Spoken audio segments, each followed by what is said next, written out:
نحمدہ ونصلی علی رسول الکریم اما بعد۔ ناظرین محترم، السلام علیکم ورحمۃ اللہ وبرکاتہ۔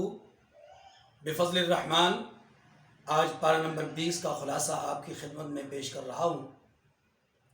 پارہ نمبر 20 میں 3 حصے ہیں۔ نمبر 1 سورۃ النمل کا بقیہ حصہ، نمبر 2 سورۃ القصص مکمل، اور نمبر 3 سورۃ العنکبوت کا ابتدائی حصہ۔ سورۃ النمل کے بقیہ حصہ میں اللہ تبارک و تعالیٰ نے پارے کے بالکل ابتدا میں اپنی توحید کے لیے 5 دلائل اختیار کیے ہیں۔ ان 5 دلائل کو بیان کرتے ہوئے انداز یہ اختیار کیا گیا ہے کہ سوالیہ انداز اختیار کیا گیا کہ آسمان، زمین، بارش اور کھیتیوں کا تذکرہ کر کے بتلایا گیا کہ کون ہے جو ان کھیتیوں کو اگاتا ہے، سبزے کو لہلہاتا ہے، کیا اللہ یا جن کو تم پوچھتے ہو وہ؟ نمبر 2 زمین، اس میں جاری نہریں، پہاڑ، سمندروں کا نظام کون چلا رہا ہے، خدا یا کوئی اور؟ نمبر 3 مجبوروں کو، بے کسوں کو، بے بسوں کو، معذوروں کو، بیماروں کو ان کی بیماریوں سے نجات کون دیتا ہے، ان کی دعاؤں کو، پکار کو کون سنتا ہے، خدا یا تمہارے تراشے بت اور اصنام؟ نمبر 4 یہ بتلایا گیا کہ بحری اور بری راستوں میں اور رات کی تاریکیوں میں تمہاری منزل تک تمہیں رہنمائی کون کرتا ہے، خدا یا تمہارے تراشے ہوئے بت؟ نمبر 5 یہ بتلایا گیا کہ کس نے پہلی بار پیدا کیا، کون ہے جو دوبارہ پیدا کرے گا، کون ہے جو رزق دیتا ہے، کون ہے جو تمہارا پالنہار ہے، خدا یا کوئی اور؟ یہ 5 سوالیہ انداز اختیار کر کے بتلایا گیا کہ اللہ وحدہ لا شریک ہے اور اس پورے نظام اور کائنات کو چلانے والا وہی ہے۔ دوسری بات، سورۃ النمل کے اس حصے میں دوسری بات قیامت کا تذکرہ ہے۔ اس ضمن میں چند چیزیں بتلائی گئی۔ نمبر 1 سور پھونکا جائے گا، پہاڑ روئی کے گالوں کی مانند وہ اڑیں گے یا بادلوں کی طرح ہواؤں میں پہاڑوں کو اڑایا جائے گا۔ نمبر 3 روز قیامت سب لوگ جمع ہوں گے۔ نمبر 4 یہ بتلایا گیا کہ نیک لوگوں کو ان کی اچھائیوں کا انعام دیا جائے گا اور برے لوگوں کو ان کی برائیوں کی سزا دی جائے گی۔ اس کے بعد دوسرا حصہ سورۃ القصص کا ہے۔ سورۃ القصص میں اگر ہم غور کریں تو زیادہ حصہ حضرت موسیٰ علیہ السلام کی حیات طیبہ کا ہے۔ اس ضمن میں 2 حصے ہیں۔ پہلا حصہ حضرت موسیٰ پہلے حصہ اس میں 3 کردار ہیں، حضرت موسیٰ علیہ السلام، فرعون اور بنی اسرائیل۔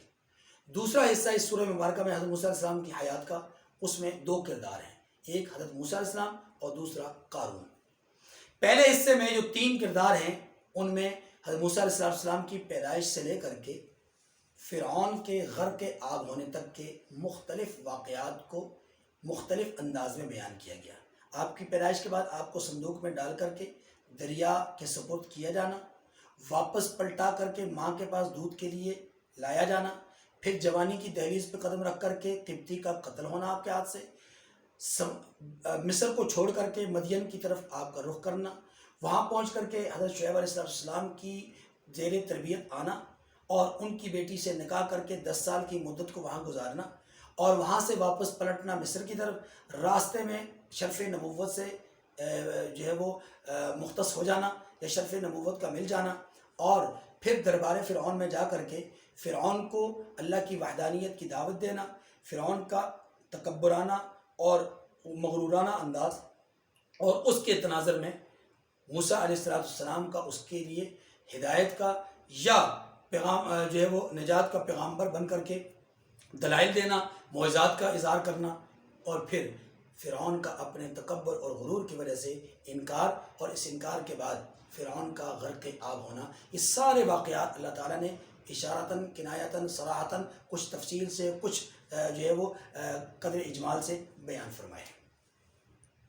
اس کے بعد اللہ تعالیٰ نے اہل کتاب کو مخاطب کر کے چند باتیں ان کے حوالے سے کہی ہیں کہ تم محمد صلی اللہ علیہ وسلم کو نہیں مانتے، جبکہ تمہارا دعویٰ یہ ہے کہ اگر ہمارے پاس موسیٰ علیہ السلام کی طرح لکھی ہوئی تورات کی طرح کتاب آ جائے قرآن کی صورت میں تو ہم مان لیں۔ تو جواب دیا گیا کہ اگر ایسی ہی بات ہے تو پھر یہ بتاؤ کہ جب موسیٰ علیہ السلام کے پاس تورات لکھی ہوئی آئی تھی تو تم نے اس وقت یعنی تمہارے آبا و اجداد نے انکار کیوں کیا تھا؟ معلوم یہ ہوا کہ اصل میں تم ماننا نہیں چاہتے۔ بعد ازاں سورہ قصص کا دوسرا حصہ جس میں دو کردار ہیں، ایک حضرت موسیٰ علیہ السلام اور دوسرے قارون۔ موسیٰ علیہ السلام اور قارون کے واقعے میں بتلایا یہ گیا ہے کہ موسیٰ علیہ السلام جس شخص کے پاس گئے، یہ شخص موسیٰ علیہ السلام کا قریب ترین تھا اور اس کے پاس اللہ نے خوب اسے دولت سے نوازا تھا۔ یہ اپنی دولت پر اتراتا تھا، مغرور تھا، تکبر کیا کرتا تھا۔ موسیٰ علیہ السلام نے اسے کہا کہ اللہ کا حصہ اپنی دولت میں سے مت بھولنا، کیونکہ اس نے تیرے ساتھ اچھائی کی ہے، نعمتوں سے نوازا ہے۔ یہ جواباً کہتا کہ میں خدا کے راہ میں کیوں دوں جبکہ یہ سب کچھ انما اوتیتہ علی علم عندی، میرے اپنے فن اور ہنر کا کمال ہے۔ اللہ نے اس کے غرور کو پسند نہیں کیا اور اس کے غرور کی بنیاد پر اسے اس کے خزانوں کے ساتھ زمین میں دسا دیا۔ پیغام اور سبق ہمیں اس واقعے سے یہ دیا گیا کہ اللہ کی نعمتوں پر شکر ادا کرنا چاہیے، نہ کہ اللہ کی نعمتوں پر اترا کر متکبرانہ انداز اختیار کریں یا مغرور بن جائیں۔ ایسی صورت میں پھر اللہ کی طرف سے پکڑ اور عذاب کے مستحق بن جائیں گے۔ اس کے بعد سورۃ العنکبوت ہے، اور سورۃ العنکبوت میں ایک ہی پیغام دیا گیا ہے، اور وہ پیغام یہ ہے کہ اللہ تبارک و تعالیٰ کی راہ میں جب کوئی آدمی چلتا ہے، جب کوئی آدمی ایمان کو قبول کرتا ہے تو پھر اس کے لیے آزمائشیں اور امتحانات اللہ کی طرف سے آتے ہیں۔ انہی آزمائشوں اور امتحانات کے سلسلے کو بیان کرتے ہوئے ایک قصہ حضرت نوح علیہ السلام کا بیان کیا گیا کہ آپ اپنی قوم میں 50 کم 1000 سال رہے۔ دوسرا قصہ حضرت ابراہیم علیہ السلام کا بیان کیا گیا کہ آپ کی قوم نے آپ کو قتل کرنے تک کا ارادہ کیا اور آپ کو جلانے کے لیے آگ جلائی۔ نمبر 3 حضرت لوط علیہ السلام کا ذکر کیا گیا کہ آپ کی قوم نے آپ کو بستی سے نکالنے کے لیے پوری دھمکیاں دی، لیکن خالق کائنات نے حضرت لوط علیہ السلام کو بستی سے نکل جانے کا کہا اور پیچھے قوم پر پتھر برسا دیے۔ اور چوتھا واقعہ حضرت صالح علیہ السلام کی قوم کا بیان کیا گیا، اور پھر کچھ تذکرہ اشارتاً حضرت موسیٰ علیہ السلام اور ہارون علیہ السلام کا کیا گیا۔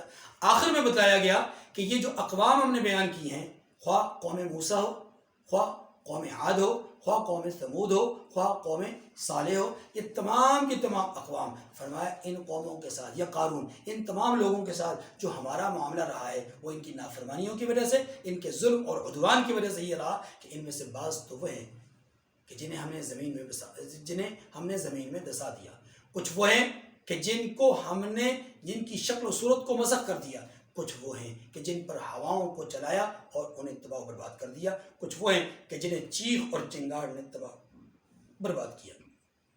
آخر میں بیان کیا کہ جو لوگ شرک میں مبتلا ہیں ان کی مثال مکڑی کی طرح ہے، اور اس کائنات میں سب سے کمزور ترین گھر مکڑی کا جالا ہے۔ فرمایا ان مشرکین اور ان کے معبودان باطلہ کا حال بھی یہی ہے کہ یہ مکڑی کی طرح ہیں اور مکڑی کے گھر کی طرح ہیں۔ یہ خود مشرک مکڑی کی طرح ہیں اور ان کے بت مکڑی کے جالے کی طرح ہیں۔ فرمایا ایک ہوا کا جھونکا ہے تو وہ گھر تباہ و برباد ہو جاتا ہے۔ یہی کہ جب اللہ نے حکم سور پھونکنا ہے، جاری فرمانا ہے، تو جو ہی سور پھونکا جائے گا تو اب جو معبودان باطلہ ہیں ان کی حیثیت راکھ کی مانند ہو جائے گی، اور وہ قیامت کے دن معبودان باطلہ اور ان کے مشرک دونوں اللہ کے ہاں قیامت کے دن جہنم کی آگ کا ایندھن ہوں گے۔ اللہ تعالیٰ مجھے اور آپ کو شرک سے اور شرک کے شائبات سے محفوظ فرمائے۔ وآخر الدعوانا ان الحمد للہ رب العالمین۔